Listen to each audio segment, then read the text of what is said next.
Hey, lovely. So I'm recording this from Newt's. Newt's at the end of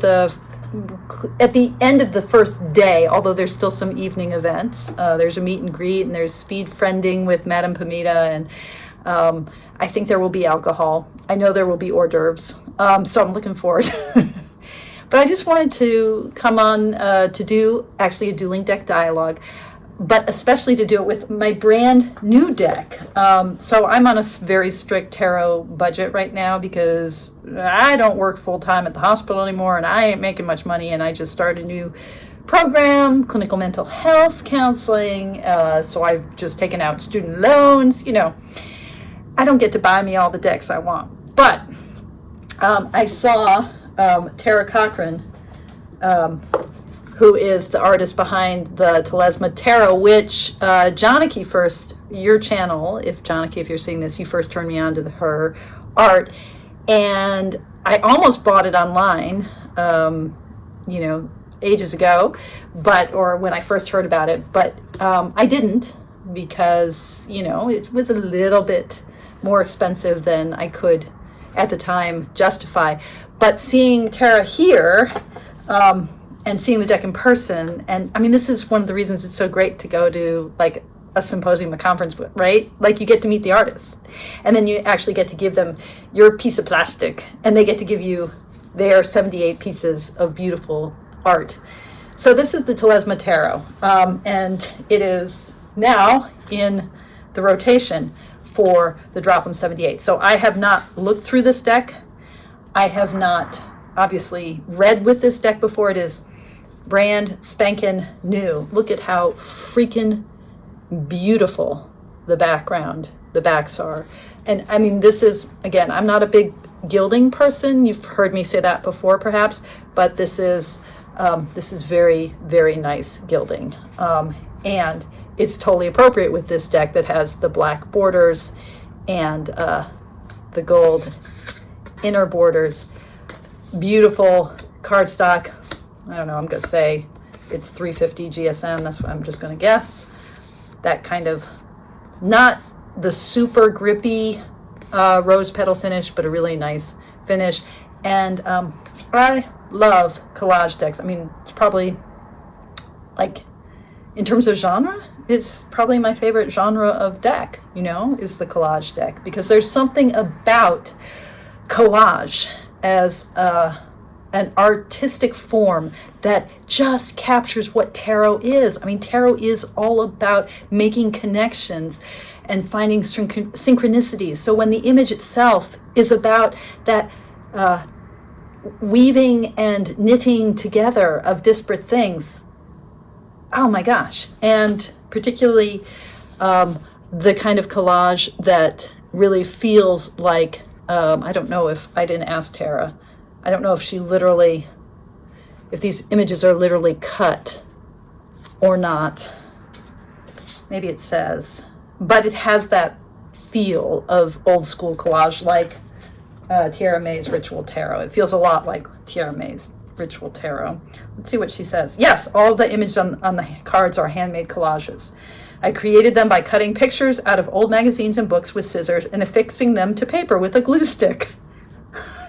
I love it. Okay, so I have not looked through these cards. I have not read with this deck, and I am now going to shuffle, and I will return when I have shuffled. They are big Mama Jamba decks, Mama Jamba cards. So there's that. So this, I'm going to, how am I going to shuffle these? I'm going to figure out how to shuffle them. I hate overhand shuffling, so I'll see. I will see how they shuffle. So I just want to show you how these shuffle. They actually shuffle really nicely, especially if you split the deck into smaller piles. Not every large format deck will side shuffle well like this, but Tara's using really wonderful cardstock here.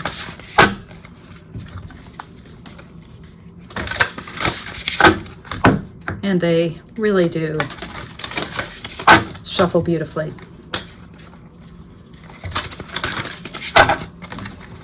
I wonder if I can, no, they're too long to do anything more than a side shuffle like this. Okay, so what Tarot says about this deck, the Telezma Tarot. She's quoting from Serge Houghton, A History of Alchemy, written in 1962. The source of energy in the cosmos is none other than the sun, the incessant generator of universal strength, called by many different names: Telezma, Archaeus, or vital force, spirit of the world. The solidification of its light has formed the bodies and materials that make up the sidereal universe. It is the sun that keeps things alive. The sun's energy emanating from it constantly vivifies the creatures of the universe. And then she says, welcome to the Telezma Tarot. Whether this is your first tarot rodeo or you're an old hand, it is my deepest wish and true desire that everyone who uses this deck finds delight and illumination here. So that idea of this fire and and the sun, pardon all my mess back there, by the way, and I'm realizing I did not frame this shot. I just here I am. Okay, here we go. That idea of the vital energy and source of illumination, and then just, this color palette, whew, this is my happy place, this color palette. Okay, so I am still working on finding my deck for the Drop 'em 78 challenge. So now we've got a new one in the rotation. And I brought a bunch of decks with me to Newt's to continue the deck dialogues while I'm here, because I have a lot of decks that are in the running this year. Some that I've considered in previous years, some that I have never considered before. So one of the decks that is in the running for me is my own Soul Cards Tarot. So very different energy than the Telezma, very different visual appeal, but both have a kind of visceral, vibrant power. So I'm going to read them side by side in today's installment of the Dueling Decks Dialogue. Now, where we left off, some of you have been watching these videos, some of you may be brand new to them, but I have been, day by day that I come to do these videos in preparation for the Drop 'em 78 challenge, which begins October 15th. Day by day that I've been coming to do these videos, I have paired together 2 or 3 decks in search of the deck that I will use. And as I've been pairing these decks together, or putting them in triads to test them out, to let them duel with each other, I've also been kind of clarifying that intentionality that is kicking around in my heart and in my mind, in my body these days, the thing that I need to be pushing into at this time in my life. And I have been exploring that intentionality and trying to refine it, trying to refine and clarify what is the question that's at the heart of my heart right now. I've been doing that by having a significator card that I use in my dialogues with each deck. And that card has been shifting. So I'll do one round of these dueling deck dialogues, and the significator card will be one thing. And then in the course of that round, in that interview with those decks, that dialogue with those decks, I will kind of further refine what that question is. I will also get a lot of information about how those decks are helping me clarify my intention. So at the end of this process, which will be a kind of arbitrary cutting off point because October 15th, the Drop 'em 78 challenge begins, so I need my deck before then. At the end of this process, I will have chosen a deck and will have come to a provisional stopping point with my understanding of what my intention is. Now, the Drop 'em 78 challenge, that's just going through a deck one card at a time, one day at a time. But that intention is with me. And so I want to pick a companion for those 78 days that's actually got my back. I'm going to be walking side by side with a particular tarot deck for 2.5 months. So let's hope it's the deck that really seems to be helping me dive into what's alive for me right now. Okay, so where we left off in yesterday's Dueling Deck Dialogues was with the Eight of Cups as my significator card, like where my question, my intention had taken me. And actually, as I look back at my notes, I realized that Eight of Cups had been really active in an earlier round of these dialogues. But where it took me yesterday was this kind of sense of, yeah, you got to find a way to commit your energy to like turn and pivot and move up toward the mountains. So that's going to be my significator, and I'm going to be turning over my brand new Telezma deck, which I just am so enjoying in my hands right now. Tara, I love your deck. I don't even know the card images. I'm just feeling very energized by this deck. I just love these backs, man. Okay, so the first card I got as I'm turning them over is the Tower. Shit. Okay, this is not the video in which I look at all the cards with you guys. This is a different something. So I'm looking for the Eight of Cups. I'm losing light here, but it is what it is. All right, this is the Eight of Cups in this deck. Wow. And the card that was just before it was the Ace of Cups. With that that turtle and that eye. Oh, and the stars in the background. And the card that was just right after it was the Two of Swords. Yeah. Okay, I'm not sure I love those cartoon images, but that's interesting. And the fox and the snake. Okay, so are you telling me, yeah, this relationship between this deck is really highlighting the dark, right, with the black backgrounds, but this relationship between what the water can give me, and maybe I make it more palatable and more domestic with my glass and my ice and my wedge of lime, but there's these depths, and everything that can go underneath the waterfall, all of the aquatic, amphibious dwellers, right? And then this deserty, I don't know. I don't really love this card, actually, but it's powerful with that portal in the back. Okay, so, are you telling me, okay, there are the depths, and then there's also like this kind of indecision, this dueling, and the fact that I'm actually kind of resisting this card. I don't like the images. So there is resistance here. There is a resistance at the heart of this journey. Are you telling me you're going to somehow help me tap into what I need to tap into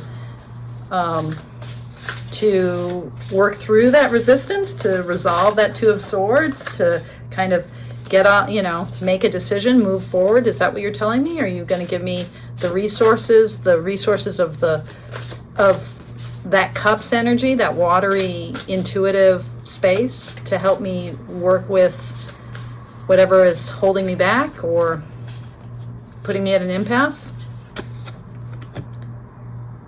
Eight of Coins. Okay. So helping me practice my way through it bit by bit, working the craft, working my practice. Is that you're going to help me kind of journeyman my way through it? Is that what you're saying? That's a very full card that you're giving me. Now, I'm not getting super powerful intuitive hits from these cards, but that's okay. That Eight of Coins suggests that there's going to be some work.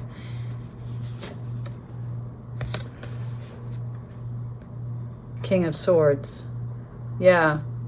There's some work, and I'm going to have to really kind of be expansive with that Heir of Air, which for me is often a card that is about That expansiveness of consciousness and awareness that I do associate with my Zen practice. So I have to gain some expansiveness. Is that what you're saying? Are you going to be helping me with that? And I had this impulse that I needed to pick the top card here. 8 of Wands. Okay. And maybe things will take off from there. Yeah, this almost like a flying carpet. Okay. So we had 8 of coins, 8 of cups, 8 of coins, 8 of wands. So a lot of 8 here, which for me is a card that often has to do with, you know, it's that kind of, I mean, it's strength in the Waite-Smith numbering for the major arcana. It's also the moon for me, 18. And it's a card that is often, 8 is often about sacrifice and about commitment, right? So the 8 of Wands, things are going to gather steam. They're going to gather, there's some momentum here. Is that what you're saying? Oops. 7 of Wands. Okay, we're back to the 7 of Wands. Okay, this, to me, this feels like a stopping place. It feels like you're saying, okay, this actually, because 7 of Wands is a card I associate with myself and with what it is to be a committed Zen practitioner, a bodhisattva, you know, having kind of made this vow to kind of put myself forward into the world. So you're saying yes to that. Let me just ask one last time, because I want to make sure I'm hearing this. Is that you're confirming there's a kind of commitment to practice and to this role that I have in practice, and this 8 energy, like yes, do this. Is that what you're saying? I have the decks upside down, but yeah. Okay, you're like, it's right there on the surface, Esther. You haven't even, yeah. All right. I think that's it. Okay. So that's the task. Now, my soul cards. And some of you know that with my soul card deck, I didn't label this deck. And so part of working with this deck that I created out of, you know, taking Deborah Koff-Chapin's 2 Soul Cards 1 and Soul Cards 2 together, those are 120 images, and selecting 78 to represent the 78 archetypes of the tarot. Part of that process for me is really living with these cards and not titling them, but actually having the archetypes really inhabit my heart quite deeply. So they don't have names on them, they don't have titles on them, but it's super easy, even though I've chosen these cards, all of them, all the images, it's super easy to forget what I've chosen. So we'll see we'll see if I remember what the cards are, because it's possible I won't. And you know, fortunately I actually created a video of doing this, so I have a record. I've never written them down or anything, but I have a record in the video I made of my final deck. Okay, so I'm very, very fond of this deck, and in some ways using this deck for the Draw from 78 would be a powerful experience, since these images are already, I'm bonded to them, but I don't know. You know, it's that intuitive thing where you don't know why something clicked, right? And so when you actually have to go, okay, here it is, then those inner universes really open up. Okay, so my significator is still the 8 of Cups. Let's see where this takes me. All right. And in some ways, isn't this interesting? Because the Telezma Tarot, I was not connecting as intuitively with the images. Like, if that was the Drop from 78 deck that I chose, I would have to actually throw myself into those cards, because they're not, the images are not I'm not directly connecting with them. And that to me is actually interesting because I really like the deck. Whereas with the Soul Cards Tarot, like, I completely connect intuitively with the images, although I'm not sure I'll remember which are which. Okay, so turning them over, looking for the Eight of Cups, which I hope I will recognize when I see it. Okay, so I did recognize, actually remembered this. This is so similar to the Waite Smith Eight of Cups. A lot of people, I think, end up, who do the Soul Cards Tarot, they end up with this one. And so this was the card that was before it.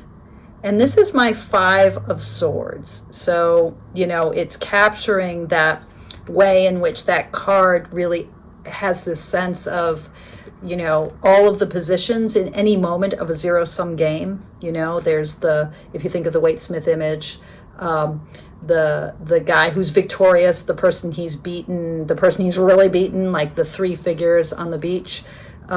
So this has that feel of it, that feel of the Five of Swords, of you know, like we're all like this, you know, thought upon thought upon thought.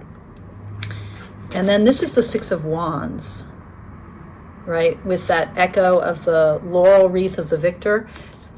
So, and I actually recognize both of these cards, but what are you saying? So are you Soul Cards Tarot, my Soul Cards Tarot, are you saying, you know, this kind of commitment of the Eight of Cups? To me, you know, there's the conflict and the sense of a zero-sum game tied to that kind of Six of Wands moment of victory. Are you pointing to the ways in which this commitment is hard to me? Because there are things that I feel that ways I feel like I'm going to, by turning toward my spiritual path, I'm going to hurt and affect others. And so there's kind of a way in which I don't know how, it just feels like something's being lost. I mean, this really resonates for me as a thing that I struggle with. Maybe the thing that's the Two of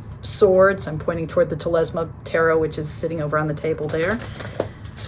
My dilemma, like, how do I shine my light, move toward my path?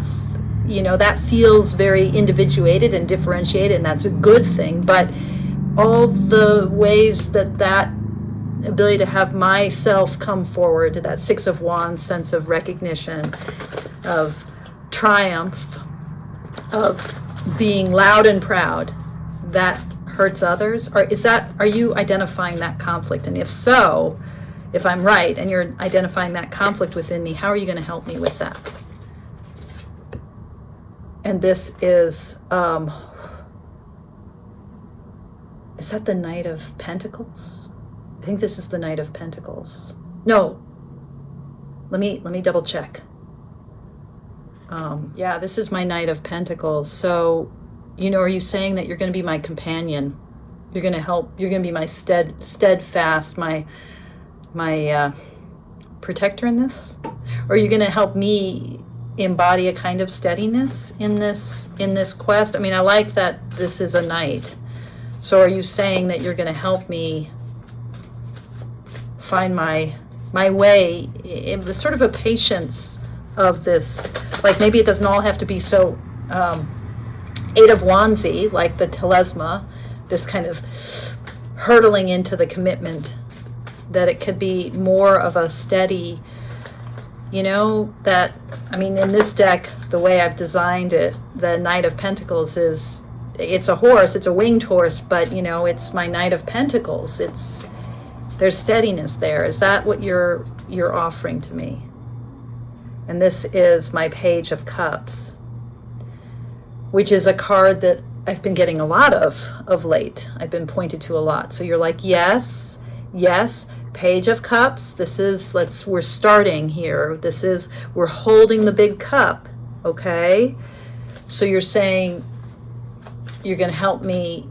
I got to slow down. There's a kind of beginner's, I keep getting this message about a kind of beginner energy here, which is a little disturbing since I'm fucking old. So what, I'm like beginning again? But I know that I'm somehow beginning again. Are you saying you're going to help me take this quest from the beginning. Oh no, I'm still, like, suddenly thought I wasn't videoing all of that. You want, you know, when you're doing a live reading, or when you're trying to capture, I guess it's not really live, but I'm trying to capture it in real time. It's like, if I don't have my video camera on, it's not like I'm going to redo it, right? Okay, so is that what you're saying? This beginner thing? Oh, this is the Knight of Cups. Yes. Yes, you're saying yes. Knight of Cups. All right. Wow. Okay. And I just have one more question. So, and I'm going to go to the Telezma for this question.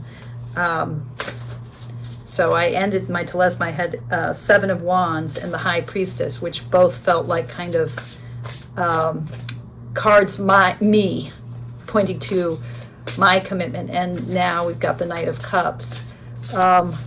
I have to pick a new significator. Should it be the Seven of Wands? Oh, should it be the Seven of Wands, the Knight of Cups, the High Priestess, the Page of Cups? What should it be? And Telezma says Ace of Wands. So you're saying it should be the Seven of Wands again? Should I go back to the Seven of Wands? I think that's what you're saying. Is that what you're saying? Oh, you're not giving me a clear answer here. Okay, hold on, hold on. My deck got all catawampus. Let's try that again. So I guess it's Seven of Wands or Knight of Cups.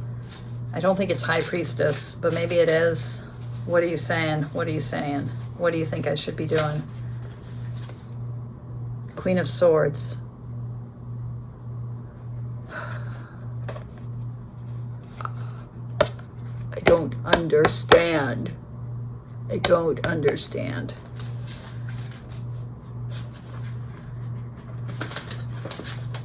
I don't understand.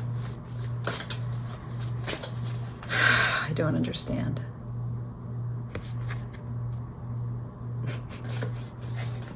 I'm just getting random cards. I'm just getting random cards. There's nothing here. I'm not, you're not helping me. You don't want to help me. Or did you help me? You helped me. You said Ace of Wands and I didn't listen. So you're saying go back to the Seven of Wands. Is that, am I hearing you now, Telezma? Is that what you're saying? Yes, you're saying, come on. Wands. Yes, wands, wands. Okay, okay, okay, okay. I heard ya. Seven of Wands is going to again be my significator card in my next reading. Okay, stay tuned, folks.